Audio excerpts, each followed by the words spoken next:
Hello,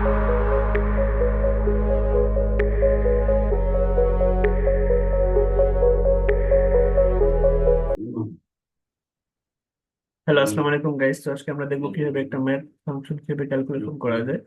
এই জন্য আমরা দেখো স্টাইল ট্যাগের মধ্যে আমরা ডিভারজেন্স নামে একটা ক্লাস তৈরি করছি। এখানে আমাদের একটা পজিশন দিচ্ছি অ্যাবসলিউট। আমরা লেফটে 50 পিক্সেল দিচ্ছি, উইথ দিচ্ছি 100%, ক্যালকুলেশন করার জন্য বর্ডার দিচ্ছি 1 পিক্সেল ব্ল্যাক।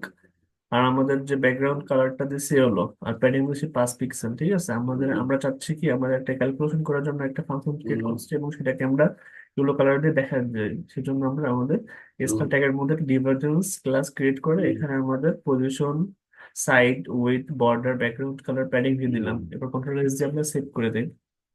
কন্ট্রোল এস দিয়ে সেভ করে দিলাম এবং আমাদের আউটপুটটা শেয়ার করি।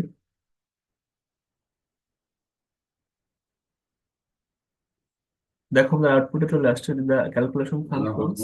আর এখানে জাস্ট আমাদের কিছু টেক্সট আমরা অ্যাড করতে চাইলে অ্যাড করতে পারি। তো এরকম ভাবে আমরা যে কোনো ধরনের, যদি আমাদের টেম্পারেচার বা তাপমাত্রা, অথবা দেখা গেল যে একটা আয়তকার ক্ষেত্রে ক্ষেত্রফল বা বড় ক্ষেত্রে ক্ষেত্রফল, আমরা যে কোনো ধরনের ফর্মুলা বসিয়ে ক্যালকুলেশন করতে পারি। তো এরকম দেখা যায় যে আমাদের পয়েন্টের মধ্যে অনেক সময় ক্যালকুলেশন করে দেখা রাখতে পারি যে আমাদের আয়তকার ক্ষেত্রে ক্ষেত্রফল কত বা বড় ক্ষেত্রে ক্ষেত্রফল কত, সেটাকে আমরা কিভাবে ইউজ করতে পারবো আমাদের ক্যালকুলেশন ফাংশন তৈরি করে সেটাকে ফাংশনের মাধ্যমে ম্যাথমেটিক্স দিয়ে প্রকাশ করতে পারবো। তো এটাই হলো আমাদের সাধারণত ম্যাথ ফাংশন ক্রিয়েট করার নিয়ম।